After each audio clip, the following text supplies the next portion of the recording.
우리 한번 인사하도록 하겠습니다. 사랑합니다. 축복합니다.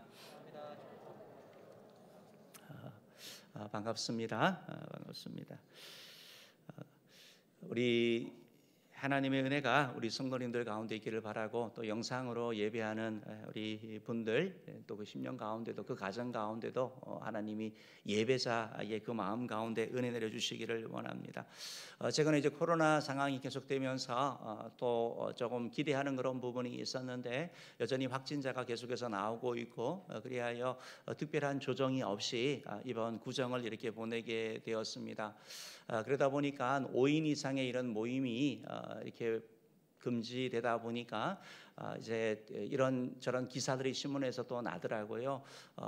5인 이상 모이지 말라고 하는데 우리 시부모님이 오라 그럽니다. 그러면서 뭐 서로 신고를 해달라 뭐 이런 얘기를 하기도 하고, 또 어떤 분들은 이렇게 댓글을 달으셨더라고요. 제발 어르신들이 먼저 말씀해주면 정말 감사하겠습니다. 오지 말아 달라고. 또 어떤 분은 부모님 찾아가는 것은 위반이고, 제주도 호텔에 예약하고 놀러 다니고 맛집 줄 서서 먹는 것은 괜찮냐 며느리들아. 또 어떤 분은 나도 며느리지만 이해 안 가는 일들이 너무 많다. 친정은 시시하면서 다 가는데 시댁은 가면 바이러스라도 옮을까, 위반하면 안 된다 하면서 안 가려면 양과 똑같이 다 안 가야지, 이런 말도 있고요. 또 어떤 분들은 이렇게 말씀을 하셨더라고요. 지난 추석 때도 방역 때문에 못 갔는데 그 사이에 자주 부모님 찾아뵀으면 이때 오지 말라 그럴 텐데 계속 방역 핑계 대고 계속 부모님 안 찾아뵙고 있으니까 이때라도 말씀 안 하고 그냥 그러고 계시지 않느냐라고 얘기를 합니다. 뭐 자녀가 보고 싶은 그런 마음들 이제 충분히 이해하죠. 우리가 그 삶을 살면서 이렇게 생을 마감하게 될 때 보통 걸걸걸 하고 이렇게 죽으신데요. 그게 무슨 말인가 했더니 인생을 살아보니까 이거 그냥 조금 더 사랑할 걸, 이거 조금 더 참을 걸, 그때 내가 가진 것에서 조금 더 베풀 걸 하면서 이렇게 후회하면서 생을 마감한다라고 합니다.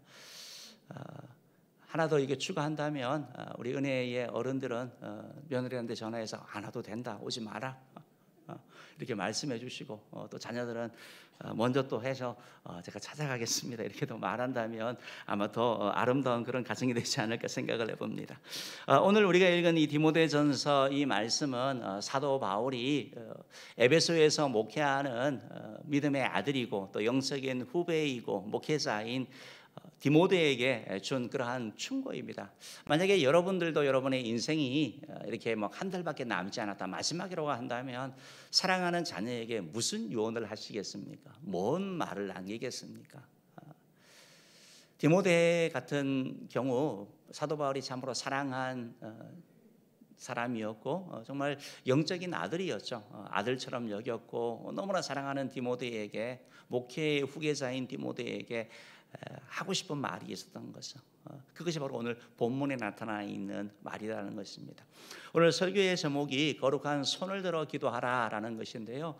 손을 들어 기도하다라는 것, 손을 드는 행위는 구약 유대인들이 바로 하나님을 향하여 기도하는 그런 행위의 하나였습니다. 하나님을 향하여 이제 고개도 하나님을 바라보는 그런 의미에서 고개를 드는 것이고요.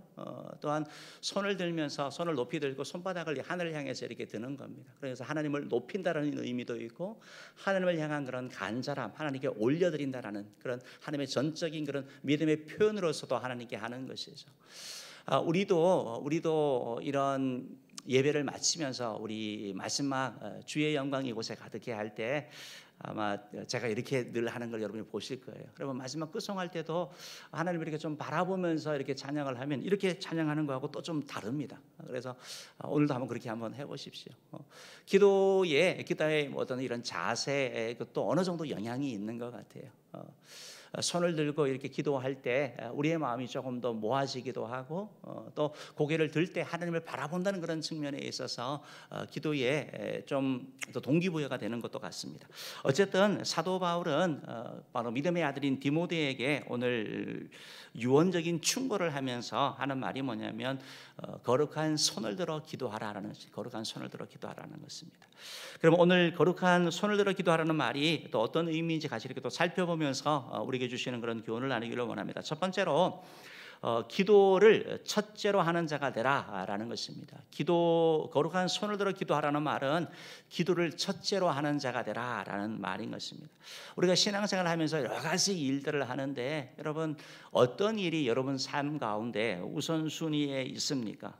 기도하는 일이 어떤 일보다 먼저 되어야 된다라는 것이 사도 바울이 오늘 디모데에게 주는 그러한 교훈인 것이죠. 여러분들의 태도 그리고 우리의 태도를 점검하면서 하나님은 이 말씀을 통해서 우리에게 그렇게 기도하는 자가 되라고 말씀하는 거죠. 많은 지식을 가지는 것 참 중요한데 더 중요한 것은 살아가는 것입니다. 오늘 1절 말씀을 한번 읽어보도록 하겠습니다. 1절 말씀 읽어봅시다. 시작. 그러므로 내가 첫째로 권하노니 모든 사람을 위하여 간구와 기도와 도구와 감사를 하되. 결국 다시 말해서 무슨 말입니까? 기도하라라는 말이죠. 같은 말에 이렇게 표현하면서 동요에 비슷한 그런 내용들 그러면서 기도하라라는 것입니다. 여러분 1절이 그러므로라고 시작하고 있습니다. 우리가 오늘 본문 읽은 2절 8절 말씀도 한번 읽어봅시다. 읽어봅니다. 시작. 그러므로 각 처에서 남자들이 분노와 다툼이 없이 거룩한 손을 들어 기도하기를 원하노라. 우리가 1장을 지나고 이제 2장부터 이렇게 읽었는데 오늘 우리가 읽은 본문의 처음도 그러므로 그리고 마지막 절도 그러므로입니다. 여러분 그러므로라는 단어는 앞에 어떤 것을 서술하고 나서 결론적으로 얘기하는 거거든요. 어떤 일이 있을 때 해결책으로 어떤 일이 있을 때 그 문제를 해결하는 방법이 이거야 라고 얘기할 때 그러므로라고 얘기를 하고 있습니다. 이제 1장 부분에서 보면 함께 신앙생활을 하다가 그 가운데 믿음에 파선한 사람, 믿음을 떠난 사람이 있는 거예요. 배신한 사람이 있는 거예요. 이런 사람들이 있는데 그런 사람들을 있는 그런 상황 가운데 결론적으로 뭘 했냐면 그들을 찾아가고 말하 그런 말이 아니고 뭐라고 얘기를 하냐면 바로 그러므로 기도해라 라고 얘기를 하고 있습니다. 사단이 밥이 되지 않도록 기도해라. 그러므로 기도해라 라고 말씀하고 있는 걸 보게 됩니다. 마지막 8절에서도 그러므로라고 얘기를 하면서 기도에 대한 얘기를 합니다. 역시 8절에서도 동일하게 말씀하고 있는 거죠. 그러므로 각 처에서 남자들이 분노와 다툼이 없이 거룩한 손을 들고 기도하기를 원한다. 기도해야 된다는 것을 기도를 강조하고 있는 것을 보게 되는 것입니다. 사도 바울은 디모데에게 목회를 해나가면서 그리스도인으로 이 땅을 살아가면서 가장 최우선적으로 해야 될 것이 바로 기도다라는 것을 다시 한번 강조하고 있는 겁니다. 기도를 귀하게 여기라는 것이죠. 귀하게 여기라는 것이죠. 오늘 여기 1절 말씀에 그러므로 내가 첫째로 권하노니 라고 되어 있지 않습니까? 여기 첫째라는 단어는 순서의 첫째가 아닙니다. 시간적인 첫째가 아니고 중요도를 얘기를 하는 것입니다. 첫째로 권한다라는 말이 뭐냐면 가장 중요한 거 무엇보다도 먼저 최우선적으로 할 일이 뭐냐? 그게 바로 기도다라고 얘기를 하고 있는 것입니다. 가르치는 거죠. 반복해서 하는 거죠. 그냥 한 번 그냥 기도해라라고 말씀하는 게 아니고 첫째로 가장 중요하게 잡아야 될 것이 뭐냐? 그것이 바로 기도다. 목회를 해나가면서 인생을 살아가면서 기도를 놓치지 말라라고 얘기하고 있는 거죠. 여러분 디모데가 기도하지 않았을까요? 기도했겠죠. 목회자인데 어떻게 기도를 하지 않았겠습니까? 기도의 중요성을 몰랐을까요? 알았겠죠. 성경 말씀에서 계속해서 기도를 얘기를 하고 있으니까요. 그럼에도 불구하고 다시 한번 강조하고 있습니다. 왜냐하면 우리들도 중요하다는 것을 아는데 쉽게 망각하기도 하고 그것을 그만큼 가치를 두지 못하기 때문에 그러는 거죠. 사람들은 인생의 성공 비법을 궁금해합니다. 어떻게 하면 성공할 수 있을까? 어떻게 하면 잘 살 수 있을까? 그러면서 성공의 방법을 이렇게 찾아다니고 그런데 의외의 성공의 방법은 복잡한 게 아니고 내가 모르는 것이 아니고 잘 아는 것, 단순한 것일 때가 많다라는 것입니다. 그 사실을 알므로 끝나는 게 아니고 성경의 비법은 뭐냐면 그것을 내 것으로 만드는 데 달려져 있는 것이죠. 오늘 성경은 어떻게 보면 우리 인생을 살아가면서 우리 사람이 이 땅을 살아가면서 우리가 인생을 성공하는 데 있어서 하나님의 은혜를 누리는 데 있어서 귀중한 비법을 말씀하는데 그게 뭐냐? 바로 기도다라고 얘기하고 있습니다. 첫째로 기도해라 라고 말씀하고 있는 것입니다. 사랑하는 은혜의 성도 여러분, 기도를 통해서 우리가 하나님의 은혜를 덧입기도 되고 기도를 통해서 우리가 하나님이 보시는 것을 바라보게 되는 것입니다. 기도를 통해서 하나님이 하신 일을 꿈을 꾸게 되는 거고, 기도를 통해서 하나님의 온전한 도구가 된다는 것입니다. 바라기는 우리 은혜 성도님들이 오늘 사도 바울이 디모데에게 이렇게 부탁하는 것처럼 기도에 대하여 최우선으로 여기는, 기도를 첫째로 삼는 자 되기를 주의 이름으로 축복합니다. 예수님께서도 이 땅 가운데 사시면서 그렇게 사셨거든요.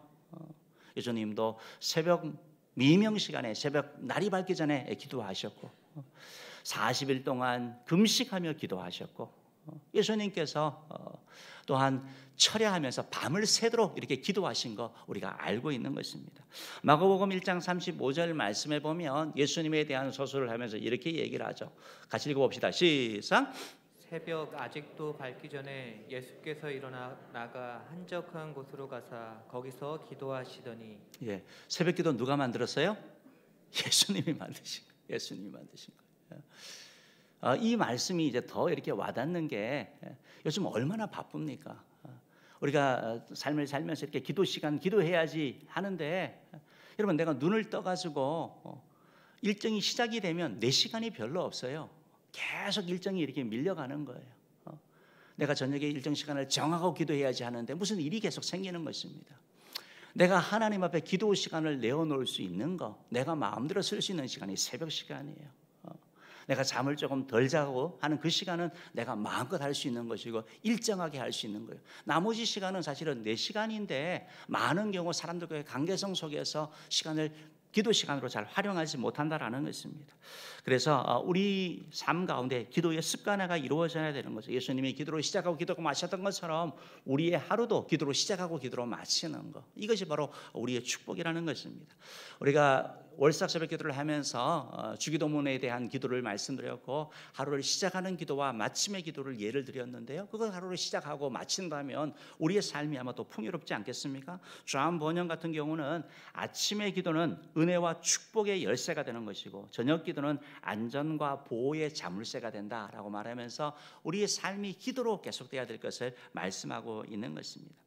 언젠가 이렇게 TV를 보는데 어떤 걸 소개하냐면 피아니스트, 그 연주하는 사람들을 얘기를 하면서 그 사람 뒤에 있는 사람을 얘기를 하는데 피아노 조율사를 소개하는 거예요.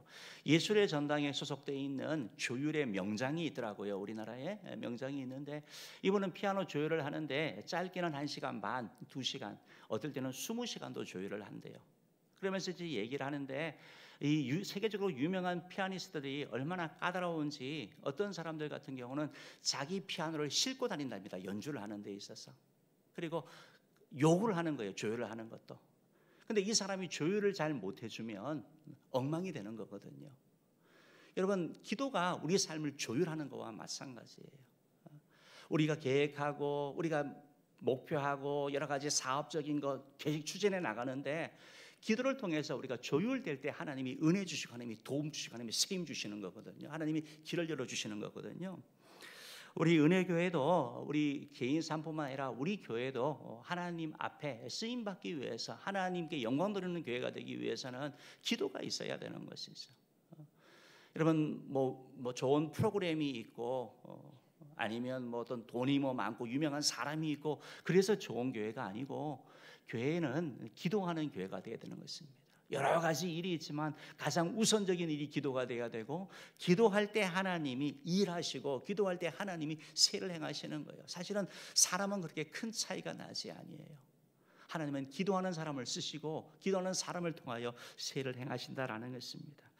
사랑하는 은혜의 성도 여러분, 은혜의 성도 여러분, 바라기는 우리 모두가 정말 기도하는 사람 되기를, 기도하기를 다짐하는, 기도를 내가 첫째로 삼아야 되겠다고 다짐하는 저와 여러분 되기를 주님으로 축복합니다. 오늘 1절 말씀을 보면 기도에 대하여 말씀하시면서 조금 더 이렇게 설명하고 있는데요, 우리 1절 다시 한번 읽어봅시다. 시작. 그러므로 내가 첫째로 권하노니 모든 사람을 위하여 간구와 기도와 도구와 감사를 하되. 하면서 기도에 대한 말씀을 하면서 기도를 첫째로 두는 사람이라고 말씀하면서 기도를 이렇게 좀 소개하고 계셔요. 네 가지 기도가 나오는데 간구와 기도와 도고 이것은 좀 비슷한 그런 의미가 있는 것 같고요. 그리고 감사 이렇게 구분되는 거죠. 비슷한 것 같지만 그냥 같은 말을 사용하지 않으려고 하는 동의어를 피하기 위한 그러한 표현으로 보는 것보다 하나하나 의미를 찾아보면 그 내용이 더 달라지는 것이고 우리의 기도가 조금 더 깊어질 수 있는 질적으로 더 깊어질 수 있는 것이 되고 우리의 기도를 좀 비교해 볼 수 있는 것이죠. 기도에 네 가지가 나오는데 첫 번째가 간구죠. 간구. 영어로는 리퀘스트라고 이렇게 표현되어져 있는데요. 간구는 우리 삶 가운데 갑자기 어떤 일이 생겼을 때 필요한 일이 생겼을 때 긴급한 상황 가운데 마치 앰뷸런스가 움직이는 것처럼 간절한 마음으로 하는 거예요. 하나님 살려주옵소서, 고쳐주옵소서, 해결해 주옵소서, 도와주옵소서 이렇게 기도하는 거잖아요. 간절한 기도는 여러분 기도 제목이 길 필요가 없어요. 하나님 앞에 그냥 간절한 마음으로 나가는 거예요. 하나님 살려달라고, 하나님 도와달라고, 하나님 은혜 베풀어 달라고 그냥 그 한 가지만 갖고 계속 기도하는 거예요. 예수님의 보혈로 치유해 달라고, 예수의 이름으로 치유해 달라고, 해결해 달라고 계속해서 기도하고 나갈 때 그게 바로 간구거든요. 그냥 하나님 살려주세요 이게 간구가 아니에요. 하나님 앞에 간절히 기도하는 것, 간구하며 기도할 때 하나님이 응답하여 주시는 것이죠. 또 어떤 기도가 있다고 말하면 기도라고 말하고 있습니다. 프레이저로 포함되어 있는데요. 우리 일상적으로 하는 그런 기도, 그냥 교제하는 그런 기도죠. 우리가 뭐 특별한 일 없을 때 하나님께 기도하지 않습니까? 하나님 이런저런 그렇게 기도하는 거잖아요. 일상의 기도죠. 하나님과 대화를 주고받는 것 같은 그런 기도를 얘기를 하고 있습니다. 또 하나의 기도는 도고라고 해서 인터세션으로 이렇게 표현되어져 있는데요. 다른 사람을 위한 기도, 타인을 위한 기도, 우리 보통 알고 있는 중보 기도, 그것이 바로 도고입니다. 정확한 용어가 바로 도고죠. 도고 기도죠. 그래서 여러분 삶 가운데도 갑자기 어떤 일들이 있잖아요. 기도가 필요할 때가 많이 있거든요. 그때 여러분들이 우리 전도사님들을 통해서라든지 교육자를 통해서 기도 제목을 주시면 우리 도고 기도팀이 기도를 하는 거예요. 그걸 놓고 하나님 그 문제를 놓고 강구하는 거죠. 강구하는 거죠. 도고 기도는 대부분 강구일 때가 많죠. 급한 기도들이니까. 하나님의 은혜를 달라고 이렇게 기도해 나가는 거죠. 나라와 민족을 위해서도 우리가 기도해 나가는 거죠. 그리고 네 번째는 이제 감사입니다. 간구와 기도와 도구는 하나님께 이렇게 좀 달라라고 하고 하나님과 그런 관계적인 측면이라고 한다면 감사는 어떻게 보면 더 중요한 의미가 있습니다. 하나님께 대한 우리의 믿음의 표현이고 사랑의 표현인 거죠. 하나님의 임재를 우리 가운데 드러내는 걸 말하는 거거든요. 하나님이 현재와 과거의 우리 삶 가운데 베푸신 일들에 대하여 감사하는 거, 이미 나에게 주신 것에 대하여 감사하는 거, 구원을 주신 하나님, 나에게 다른 걸 다 뺏어 가셨지만 지금 나에게 주신 건강이 있다라는 거, 가정이 있다라는 거, 나에게 어떤 거 있는 걸 보고 그걸 보면서 하나님께 감사하는 것을 말하는 것입니다. 최근에 어떤 선교사님의 그런 기도 편지를 받았었는데요. 건강을 이렇게 잃고 나서 살이 점점 빠져나가고 식욕이 이제 생기지 않는 거죠. 먹어지지가 않는 거죠. 그때 이제 정말 마지막이구나 이런 생각을 하는 거죠. 그러다 보니까 그냥 감사한다라는 의미가 달라지는 거예요. 여러분 마지막이 되면 하나하나가 다 의미가 있어요. 우리가 예배를 늘 드릴 때 하고 지금 코로나 때문에 잘 드리지 못할 때 예배 한 번 드리는 거하고 차이가 나는 거거든요. 병원에 입원해가지고 내가 예배를 못 올 때들이 그때 예배 생각이 다른 거거든요. 그분도 역시 이제 삶을 그렇게 보면서 하면서 그동안 하나님께 감사합니다고 했는데 진정한 감사가 아니었다. 그냥 입술의 감사였다. 그러면서 진짜 감사하기 시작하는 거죠. 근데 하나님께서 은혜를 베풀어 주셔서 회복하여 주시는 거예요. 여러분 감사가 놀라운 능력이 있습니다.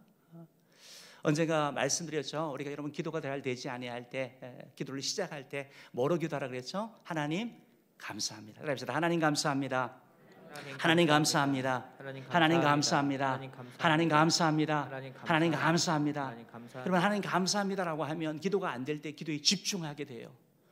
이 말을 계속하면서 하나님을 바라보게 되는 거예요. 그리고 내 마음에 이렇게 불평, 원망 가득 차 있잖아요. 감사가 잘 안 되잖아요. 가정에서도 그렇고. 근데 감사하기 시작하면 나를 이렇게 하나님과 사이에 막고 있던 것들이 떨어져 가는 걸 보게 되는 거예요. 내 마음속에 있던 그런 불평들, 그 사람에 대해서 좋지 않았던 그런 생각들도 하나님이 녹이시는 걸 경험하게 되는 거거든요.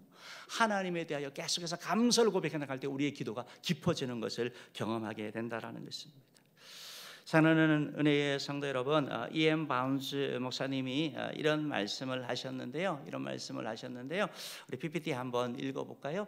교회는 더 좋은 방법을 찾지만 하나님은 기도하는 더 나은 사람을 찾는다라고 얘기를 했어요. 우리는 자꾸 방법을 생각하고 어떻게 하면 더 잘할 수 있을까라고 생각하는데 하나님은 더 좋은 사람을 찾는데 더 좋은 사람이 뭔지 아세요? 누군지 아세요? 바로 기도하는 사람이에요. 무릎 꿇는 사람이에요. 하나님을 향하여 거룩한 손을 드는 사람이라는 것입니다. 저는 우리 은혜 모든 성도님들이 그러한 사람 되기를 주님으로 축복합니다. 바로 저와 여러분이 기도를 첫째로 여길 때, 하나님 향하여 기도의 손을 자꾸 들려고 할 때, 힘들지만 손을 들 때 하나님이 일하시고 하나님이 셈을 주시는 거예요. 사랑하는 은혜의 성도 여러분, 우리의 기도를 통해서 하나님이 세상을 이끌어 가시는 거예요. 하루의 시작과 끝을 하나님과 교제로 시작하는 기도 되기를 주님으로 축복합니다. 간절히 구하는 자 되기를 간절히 바랍니다. 예수님으로 선포하는 자 되기를 간절히 바랍니다. 타인을 위해 기도하는 자 되기를 간절히 바라고, 작은 것이라도 하나님 앞에 감사함으로 말미암아 우리 삶 가운데 기도가 더 깊어지는, 기도를 첫째라고 기도가 깊어지는 그런 애가 있기를 주님으로 축복합니다. 두 번째로 거룩한 손을 들어 기도하라라는 말은 모든 지도자를 위해서 구원받으러 기도하는 자가 되라는 것입니다. 거룩한 손을 들어 기도하라는 것은 모든 사람을 기도의 범위를 넓히라는 거예요. 기도의 범위를 넓히고, 그리고 기도의 내용도 이것 빠뜨리지 말라라고 얘기를 하고 있습니다. 그것이 바로 구원받으러 기도하라라는 거예요.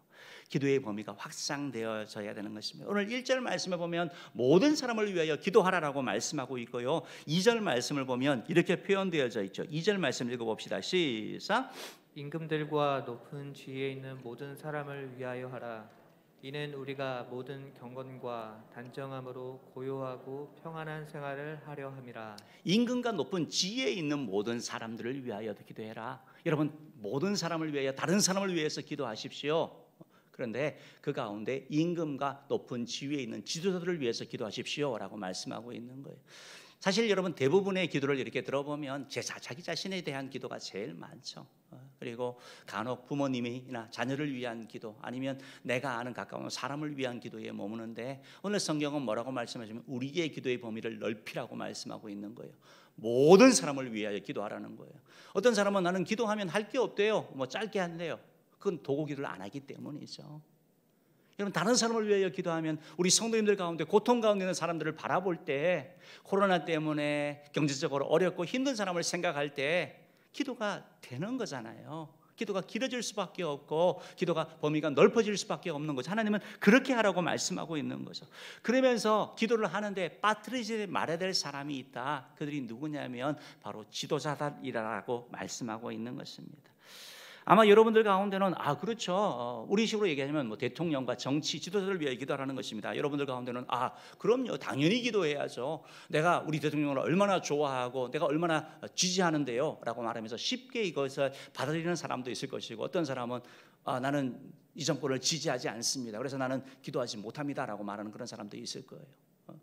근데 주님께서 하시는 말씀이 뭐냐면 힘들다 할지라도 하라고 말씀하고 있는 거예요. 왜 그러냐면요, 이 배경을 살펴보면 알게 되는 거예요. 오늘 2절 말씀을 이렇게 말씀하실 그 당시의 배경을 보면, 사도 바울이 디모데에게 이 서신을 쓸 당시에, 그 당시에 로마 황제가 누구였냐면 네로 황제였더라고 얘기를 해요. 네로 황제는 광인으로 이렇게 표현되거든요. 미친 사람으로 표현되거든요. 아주 혹독한 기독교를 핍박했던 사람이에요. 네로 황제가 로마를 통치할 그 당시에 64년에 이렇게 화재가 일어납니다. 기름 공장에서 조그만 불이 일어났는데 그 불이 커져가지고 온 로마를 태우는 거예요. 화재가 났는데 자그마치 6일 동안 불이 꺼지지 않는 겁니다. 다 태우는 거죠. 이때 네로가 휴가를 갔다가 휴가에서 돌아와가지고 여러 가지 조치를 취합니다. 그런데 백성들의 마음이 그때 당시 로마에 200만이 있었다고 얘기를 하거든요. 사람들의 마음이 이 네로에 대해서 막 반감을 하고 막 화를 내고 막 그러는 거죠. 민심이 막 요동하는 거예요. 이 상황을 이렇게 보면서 이제 왜냐하면 당시에 이제 로마에 이런 화재를 내었을 때 어떤 소문이 돌았냐면, 네로가 이 궁을 세우려고 했는데 원로정에서 반대를 했거든요. 그러니까 이 궁을 짓기 위해서 불을 냈다, 이런 소문도 막 돌고 하니까 막 민심이 수습이 안 되는 거죠. 그러니까 이 네로 황제가 뭐라고 얘기를 했냐면 이 불은 기독교인들이 방화를 한 것이다. 내가 한 게 아니고 기독교인들이 했다라고 얘기를 해서 억울한 누명을 씌우는 거예요. 희생양이 된 거예요. 그래서 기독교에 대한 핍박이, 대대적인 핍박이 막 시작이 되는 거예요. 왜? 화재를 통해서 재산을 잃고 가족을 잃고 한 사람들이 분노하잖아요. 그 분노의 표출구가 기독교인이 된 거예요. 다음 그림 보면 저기 로마 네로의 이런 모습이 나오는 거거든요. 이런 상황 가운데 있었는데 지금 사도 바울이 뭐라고 얘기를 하냐면 임금과 그 밑에 있는 사람들을 위해 기도하라고 얘기를 하는 거예요. 어떻게 할 수가 있냐고요. 내가 잘못해서 그런 어려움을 당하는 것도 힘들지만 억울한 누명을 쓰고 정치적인 이유 때문에 이렇게 고난을 당하고 어려움을 당하는데 어떻게 할 수 있느냐라고 생각하는 거죠. 직장도 잃고 가족을 잃고 다 이런 그런 기독교인들에게. 그럼에도 불구하고 오늘 성경은 하라라고 말씀하고 있는 거죠. 기도하라고 말씀하고 있는 거죠. 사랑하는 은혜의 성도 여러분, 왜 우리가 지도자를 위해서 기도해야 됩니까? 오늘은 바로 그 역할의 중요성을 2절에서 이렇게 말씀하고 있어요. 2절 B 부분 한번 읽어봅시다. 시작. 이는 우리가 모든 경건과 단정함으로 고요하고 평안한 생활을 하려 함이라. 왜냐하면 지도자에게 능력이 있기 때문에 그러는 거예요. 역할이 있는 거예요. 이들이 자기들이 가진 그런 권력을 잘못 쓰면 사람들이 온갖 고통을 당하게 되고, 이들이 자기에게 주어진 권력을 잘 사용하면 국가를 위하여 국민들을 위하여 사용하게 되면 전체가 평화를 누리게 되기 때문에 바로 그들이 가진 그 권력 때문에 그들을 위하여 기도하라고 얘기를 하고 있는 것입니다. 권력들이 가진 그런 권력에 의해서 우리 일상생활과 신앙생활에 미칠 수 있는 영향이 크기 때문에 바로 그들을 위하여 기도하라고 권면하는 거죠. 그런데 이게 쉽지 않습니다. 그래서 3절에서 뭐라고 말씀하시면 이렇게 말씀하죠. 읽어봅시다. 시작. 이것이 우리 구주 하나님 앞에 선하고 받으실 만한 것이니. 이게 힘드니까 이게 하나님 앞에 선하고 받으신 하나님이 기뻐하는 거라고 말씀하고 있는 거예요. 내 생각, 내 경험하고 다른 거죠. 내가 지지하든 지지하지 않든 지도자를 위해서 기도하라고 말씀하고 있는 거죠. 사랑하는 성도 여러분, 우리 과거의 신앙의 선배들은 정말 이 나라를 위해서 철야하고 금식하면서 기도했잖아요. 개인의 그런 어떤 편안함이 아니라 나라를 위해서 그렇게 부르짖어서 기도한 사람들이 얼마나 많습니까? 우리도 뭐 철야 때마다 기도하기는 하지만 과거에 비하면 너무 부족한 거죠. 바라기는 우리 모두가 나라를 위해서 또 민족을 위해서 이렇게 기도해야 될 것입니다. 과거에 이 나라를 지켜달라고 북핵의 위협으로부터 경제적으로 어려부터 기도했더니 하나님이 은혜를 주셨는데 지금 이런 상황 가운데서 우리의 지도자를 위해서 기도할 때 하나님이 일하실 것입니다. 저도 기도하기를 원하고 올해는 모든 성도님들이 정말 지도자를 위해서 기도하는 자 되기를 주님으로 축복합니다.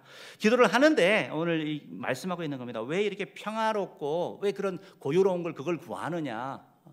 오히려 시련과 핍박 가운데서도 믿음을 지키도록 기도해야지 왜 편안하고 고요한 삶을 구하느냐, 아마 그런 생각할 수 있습니다. 그런데 그게 목적이 아니에요. 왜냐하면 그 삶을 통해서 복음이 전해지기를 원한 거예요. 4절 말씀 한번 읽어봅시다. 4절 읽어봅시다. 시작. 하나님은 모든 사람이 구원을 받으며 진리를 아는 데 이르기를 원하시느니라. 구원받기를 원하는 거예요. 진리를 아는데 구원받아서 하나님 자녀 되기를 원한다는 이게 하나님 아버지의 마음이에요. 그래서 여러분 지금 코로나 상황 가운데 전도하기가 여러분 쉽습니까? 어렵잖아요. 물론 이런 상황 가운데서도 여전히 복음은 생명력이 있습니다. 이 상황 가운데서도 예배하고 하는 사람들을 보면서 도전받는 사람도 있거든, 욕하는 사람들도 있지만 도대체 뭔가 분명히 이 사람은 바른 삶을 살아가고 있고 정직하고 깨끗한 삶을 사는데 이런 상황 가운데서도 왜 그렇게 예배를 드리려고 하는 건가, 도대체 그것이 무엇인가 하면서 호기심을 갖고 영적으로 도전되는 사람이 있습니다. 그러나 평화로울 때 훨씬 우리가 전도도 하고 하나님의 복음이 힘있게 나가는 거 아닙니까? 그러니까 그걸 위하여 기도하라고 얘기를 하고 있는 거예요. 그걸 위하여, 바로 그것 때문이라고 말씀하고 있는 거예요. 우리가 여러 사람을 위하여 기도합니다. 가정의 건강을 위해서, 평화를 위해서, 앞날을 위해서, 물질적인 축복을 위해서 기도합니다. 아픈 사람을 위하여 기도합니다. 치유를 위하여 기도합니다. 경제적으로 어려움 없도록, 병원비를 대는데 어려움 당하지 않도록, 간병하는 것 때문에 가족이 갈등 생기지 않도록 위하여 기도합니다.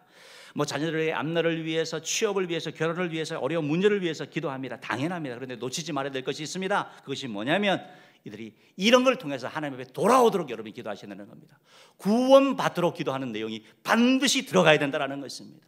어느 순간 우리의 기도 가운데 이 땅 가운데 좋은 직장 얻고 결혼하고 뭐 어떤 이런 것들이 있는데 사랑하는 자녀, 우리 아는 사람들, 우리 가까운 사람들에 대한 영혼에 대한 기도가 빠져버린다는 것입니다. 사랑하는 은혜의 성도 여러분, 은혜의 성도 여러분, 바라기는 우리의 기도 가운데 정말 구원받으러 가는 이런 기도의 제목이 들어가기를 원합니다. 왜 그렇습니까? 5절 6절 말씀 읽어봅시다. 읽어봅니다. 시작. 하나님은 한 분이시요 또 하나님과 사람 사이의 중보자도 한 분이시니 곧 사람이신 그리스도 예수라. 그가 모든 사람을 위하여 자기를 대속물로 주셨으니 기약이 이르러 주신 증거니라. 이렇게 말씀하죠. 하나님 한 분이시죠. 그리고 하나님과 사람 사이의 중보자도 한 분이시다. 다시 말해서 인류의 구원자는 한 분이시다. 그래서 예수님이 내가 길이요 진리요 생명이니 I am the way, the truth, the life. 오직 하나라고 말씀한 거죠.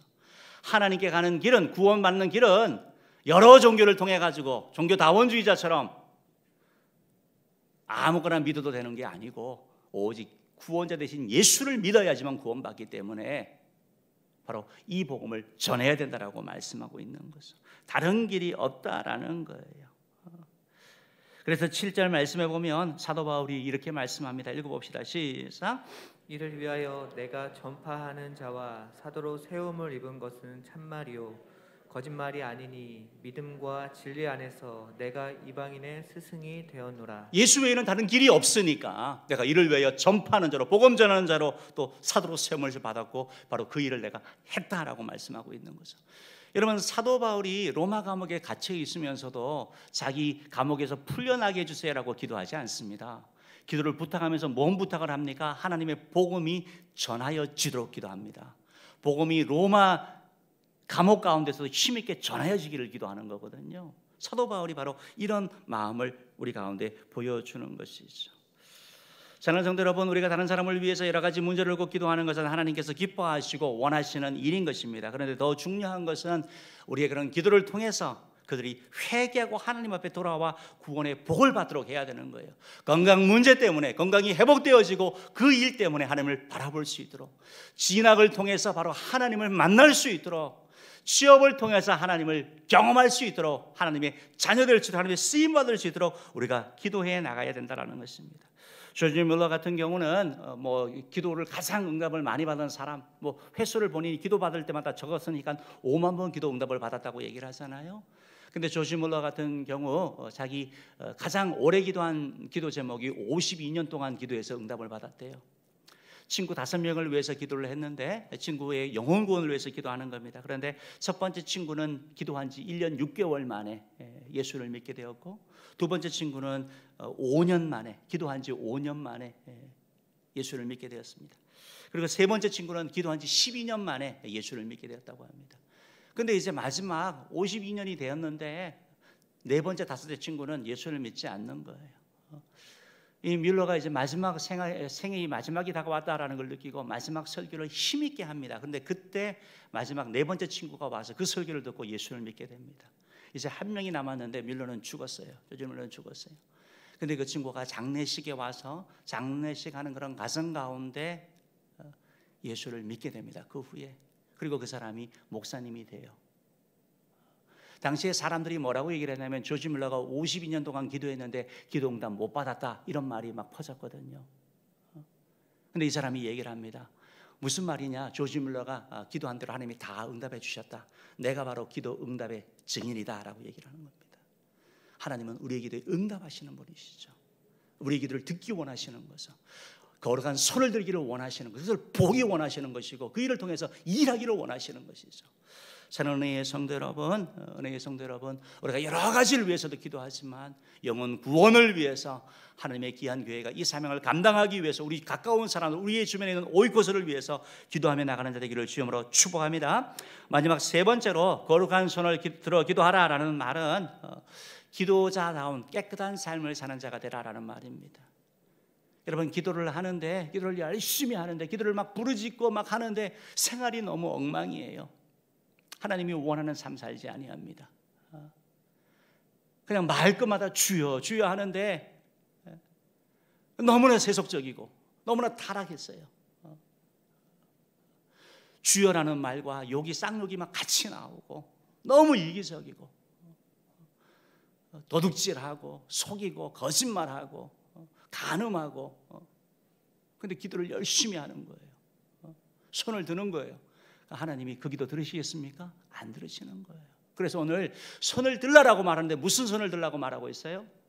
거룩한 손을 들라고 말씀하고 8절 말씀 한번 다시 읽어봅시다. 시작. 그러므로 각 처에서 남자들이 분노와 다툼이 없이 거룩한 손을 들어 기도하기를 원하노라. 손을 드는데 거룩한 손을 들라고 말해요. 여기서 이 손은 그냥 손을 말하는 게 아니라 삶을 얘기하는 거예요.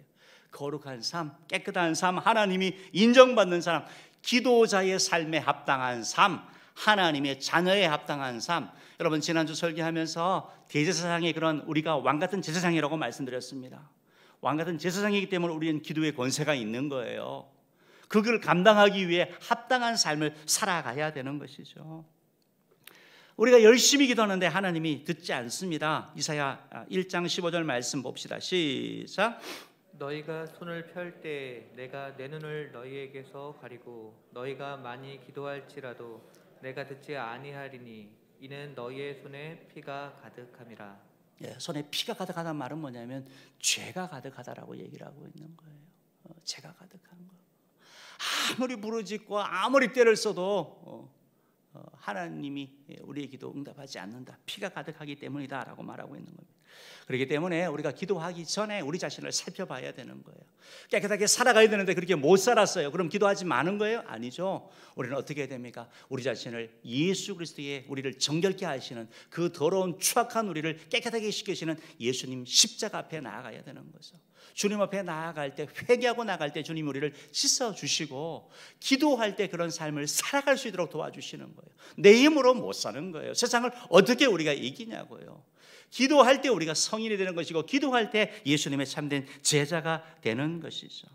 사람은 회개를 잘 하지 않으려고 하는 거죠. 자꾸 자기의 부끄러운 거 감추려고 합니다. 그런데 하나님은 드러내라고 말씀하는 거죠. 하나님 앞에 인정하고 나갈 때 하나님 말씀대로 살지 못한 거 고백할 때 하나님이 일하여 주신다고 말씀하는 거죠. 만군의 여호와가 이르노라 너희의 온전한 11조를 창고에 들여 나의 집에 양식이 있게 하고 그것으로 나를 시험하여 내가 하늘문을 열고 너희에게 복을 쌓을 것이 없도록 붙지 아니하나 보라 라고 주님이 말씀하시고 너희 온 나라가 나의 것을 도둑질하였으므로 너희가 저주를 받았느니라 이런 말씀도 있어요. 하나님 앞에 여러 말씀 가운데 우리 자신을 살펴보는 거죠. 이사야 55장 말씀은 너희는 여호와를 만날 만할 때에 찾으라 가까이 계실 때에 그를 부르라 악인은 그의 길을 불의한 자는 그의 생각을 버리고 여호와께로 돌아오라 그리하면 그가 긍휼히 여기시리라 우리 하나님께로 돌아오라 그가 너그럽게 용서하시리라. 회개하면 깨끗하게 해주신다라고 말씀하고 계시는 것입니다. 사랑하는 은혜의 성도 여러분, 은혜의 성도 여러분, 예수 그리스도의 십자가의 보혈로 거룩한 손, 깨끗한 손이 되어서 주님 앞에 기도의 응답을 받는 되기를 주님으로 축복합니다. 또 하나 오늘 뭐라고 말씀합니까? 우리를 거룩한 손을 들라고 말씀하시는데 다툼과 오늘 말씀 보니까 다툼과 분노와 다툼이 없이라고 사는 관계의 문제를 얘기를 하고 있는 거예요. 분노와 다툼은 우리의 기도 가운데 일하지 못합니다. 이건 하나님이 원하시는 삶이 아닌 거예요. 예수님께서도 예배드리기 전에 형제와 먼저 화목하게 하고 와서 주님 앞에 예배하라고 하나님 자녀다운 삶을 얘기를 하고 있는 거예요. 신명기 15장 7절 8절 말씀에 보면 이런 말씀이 있는데요. 우리가 한번 읽어봅시다. 시작. 내 하나님 여호와께서 내게 주신 땅 어느 성읍에서든지 가나안 형제가 너와 함께 거주하거든 그 가난한 형제에게 내 마음을 완악하게 하지 말며 내 손을 움켜쥐지 말고 반드시 내 손을 그에게 펴서 그에게 필요한 대로 쓸 것을 넉넉히 구워주라. 우리 주변에 그런 사람이 있으면 가난하고 어려운 사람이 있으면 내 눈에 보여지면 도우라 이렇게 말씀하고 있는 거죠. 우리가 깨끗한 손이라는 게 추악한 그런 손, 죄된 손은 예수 그리스도의 십자가의 보혈로 정결하게 할 때 깨끗하게 되는 것이고 나머지 우리의 삶이 하나님 말씀대로 살아가는 삶을 말하는 거예요. 하나님이 원하시는, 하나님이 기뻐하시는, 하나님이 우리에게 원하시는 삶, 그 삶을 살 때 주님이 도와주신다라는 거예요. 주님께서 말씀하신 것처럼 주는 것이 복이 있다라고 말씀하고 있잖아요. 하나님께 줄 때 하나님이 우리가 삶 가운데 채워주시는 것이죠. 이번 특별히 우리가 창립 기념일을 이렇게 맞이하면서 다음 주에 우리가 이렇게 하면서 우리 주변에 코로나로 인해서 좀 어려운 사람들, 그전에도 계속 했지만 이번에 또 이렇게 한번 좀 더 하기를 원합니다. 우리 성도님들 가운데 말 못하게 이렇게 또 어려운 분들 이렇게 좀 돕기를 또 원하고, 또한 동작구에 있는 분들도 이렇게 우리가 좀 도와나가기를 원하는데, 여러분 하실 수 있는 대로 이렇게 동참함으로 말미암아 하나님이 기뻐 받으시는 그런 사람 되기를 간절히 원합니다. 오늘 8절 말씀 한 번만 더 한번 읽어보겠습니다. 8절 말씀 한번 더 읽어봅시다. 시작. 그러므로 각 처에서 남자들이 분노와 다툼이 없이 거룩한 손을 들어 기도하기를 원하노라. 8절에서 남자들이라고 말씀하고 있는데 왜 남자들에게 특별히 이 말씀을 할까요? 그때도 남자들이 기도를 덜 했나 봐요. 우리도 기도하면 주로 다 여자분들이잖아요, 그렇죠? 그때도 그랬고 지금도 그런 거예요. 하나님이 뭘 원하는 거죠? 기도하기를 원하시는 거죠. 그리고 남자는 상징성이 있습니다. 가정에 남자가 하나님이 머리로 세우셨거든요. 남자들이 손들고 기도할 때 하나님이 일하여 주시는 거예요. 가정이 변화되고 교회가 변화되고 사회가 변화되게 되는 거예요. 여자분들은 당연히 하실 거니까. 오늘 말씀처럼 오늘 말씀 보니까 각 처에서 코로나 때문에 우리가 다 모이지 못한다 하더라도 내가 가는 가정이 됐든 직장이 됐든 어느 곳에서든지 하나님을 향하여 여러분 거룩한 손을 든다라는 건 상징적인 의미가 있잖아요. 기도하는 거잖아요. 하나님을 믿고 나가는 거잖아요. 그러한 자 되기를 주의 이름으로 축복합니다. 출애굽기 27장 11절 말씀 읽어봅시다. 시작. 모세가 손을 들면 이스라엘이 이기고 손을 내리면 아말렉이 이기더니. 말씀을 이렇게 준비하면서 오늘 이 말씀 가운데 이제 계속 들어왔던 말씀이 거룩한 손을 들어 기도하라라는 이 단어였거든요. 올 한해 우리가 구하기를 항상 힘쓰며라는 표를 가지고 우리가 나가잖아요. 기도해야 된다는 우리가 다 잘 알잖아요. 그리고 계속해서 설교하고 있잖아요. 저 자신의 목표도 그렇고 여러분들이 기도하게 하는 거, 함께 기도해 나가는 거. 그래서 기도 방법도 소개하고 또 함께 이렇게 해나가기를 원하는 겁니다. 오늘 말씀처럼 모세가 손을 들면 이스라엘이 이기고, 사랑하는 성도 여러분, 우리가 손을 들 때 하나님께서 승리를 주셨던 것처럼 여러분 삶 가운데 승리를 주실 것입니다. 하나님이 역사하여 주실 것입니다. 우리가 손을 들 때 하늘 문이 열리고 축복의 문이 열릴 것입니다. 구원의 문이 열릴 것입니다. 바라기는 우리 모두가 그러한 자 되기를 주님으로 축복합니다. 기도하도록 하겠습니다.